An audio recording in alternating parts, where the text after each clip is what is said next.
Procès Octavia vs Astalia.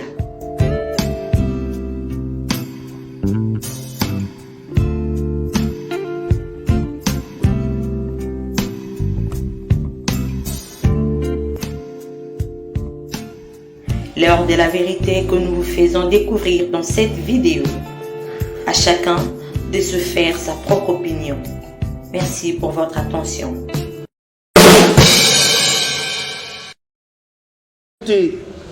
La société Astalia a vu sa décision être rétoquée au degré d'appel et une vente des actifs fut annulée. Astalia ayant invoqué vis-à-vis de la société Necotrans son droit de préemption. C'est donc ce droit de préemption qui lui a été reconnu par l'arrêt de la Cour d'appel de Paris. En règle ordinaire, la société Necotrans étant mise en liquidation, une liquidation judiciaire, les actifs sont réputés rentrer entre les mains du liquidateur judiciaire en vue de voir la société Astalia invoquer son droit de préemption, lever ce droit de préemption avec une offre de rachat des actifs. Sans attendre cette étape qui aurait pu lui permettre de racheter les actifs de la société Necotrans, la société Astalia s'est précipitée à amener l'arrêt de la Cour d'appel de Paris devant le juge de commerce, d'abord de Lubumbashi et par la suite celui de Colosie, pour obtenir quoi? L'exéquatur de l'arrêt de la Cour d'appel de Paris. Et pourtant, le dispositif de cet arrêt ne permet pas une exéquature au Congo. Mais Astalia sait, elle, comment elle obtient les décisions judiciaires au Congo. Mais l'exéquature, comment on l'obtient? C'est une simple ordonnance.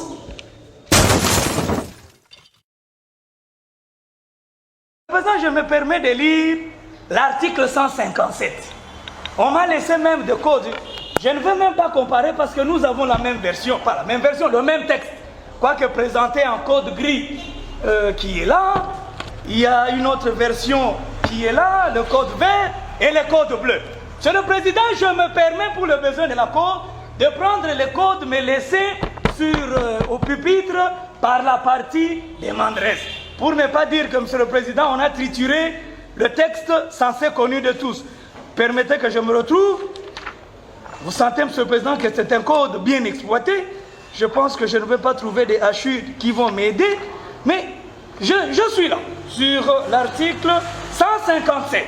C'est bien assuré, Monsieur le Président, en couleur quasi rose, c'est-à-dire ce qu'on aime. Et je vais exploiter cet amour de ce code. Voilà ce qui est.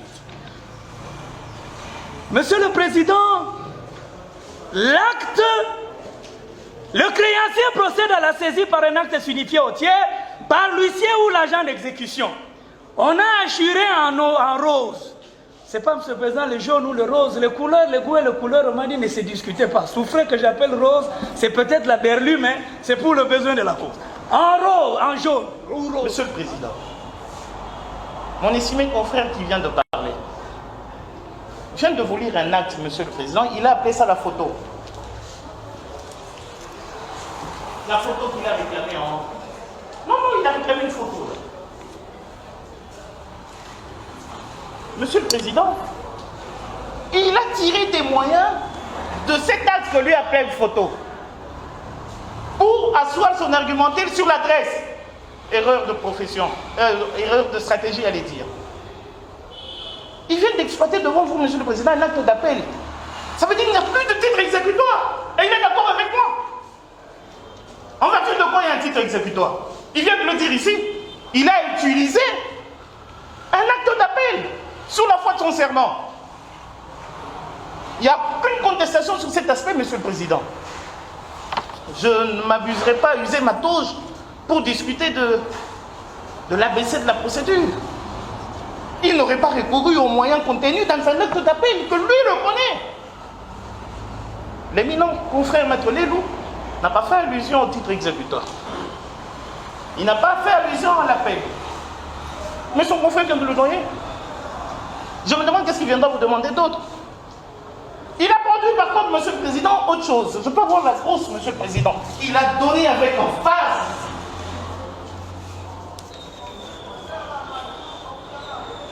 Elle a disparu. Je ne sais pas si c'est ça, mais... Non, non, la grosse. Je peux voir la grosse, s'il vous plaît. Monsieur le Président, avec votre autorisation, parce que ça devrait passer par vous, je peux... Vous êtes autorisé. Monsieur le Président, vous parlez du rose surligné ici. On vous parlait des photocopies ici. On vous a amené à Dubaï. Monsieur le Président.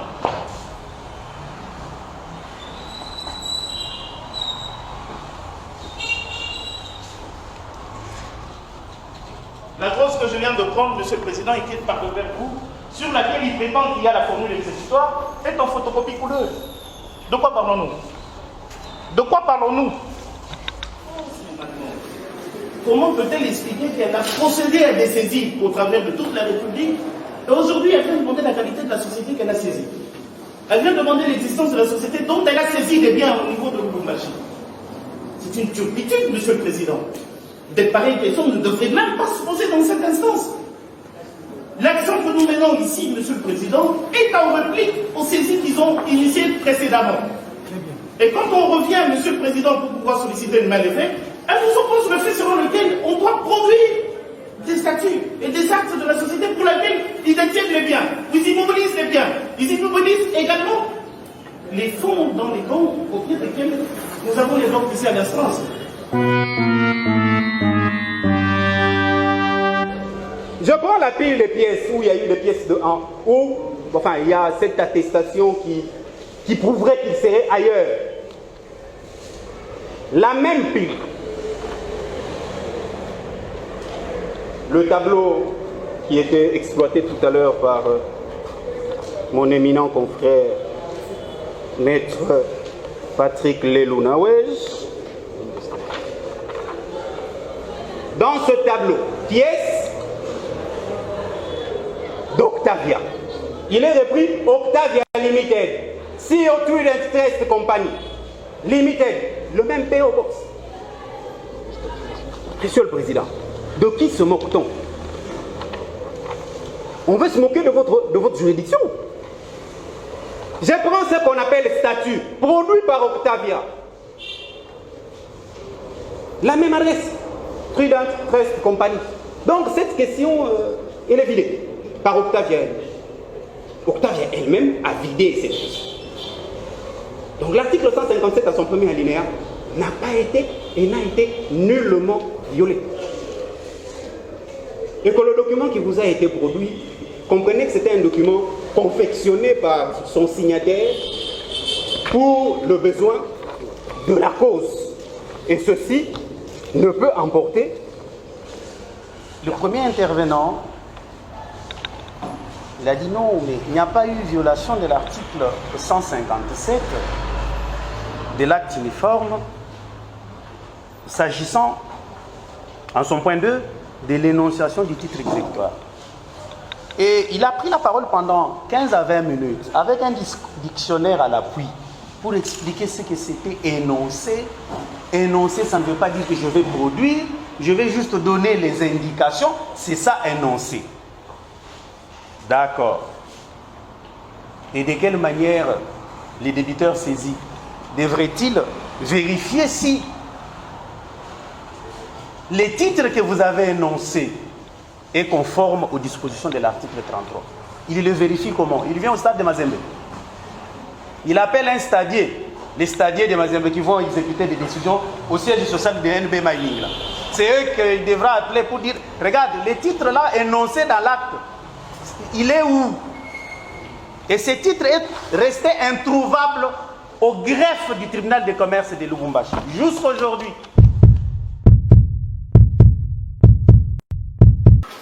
État suffisamment éclairé cette juridiction, prend cette cause à délibérer pour rendre sa décision conformément à la loi de la République. Je suppose que, également pour déposer vos notes de plaidoirie, vous allez aussi respecter les règlements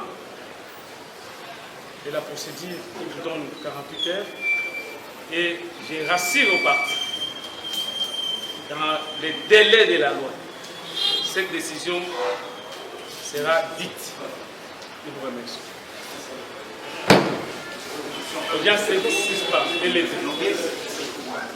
Nous venons tous de suivre la conclusion du juge de cette affaire qui dit être suffisamment éclairée. Il est important de faire observer à toutes fins utiles qu'après plusieurs blocages, ce dossier est débattu dans une audience contradictoire pour la première fois. Fini les ragots des réseaux sociaux et même de journalistes qui voudraient être édifiés en la matière pour leurs papiers. Ainsi a pris fin l'audience du 28 octobre 2020.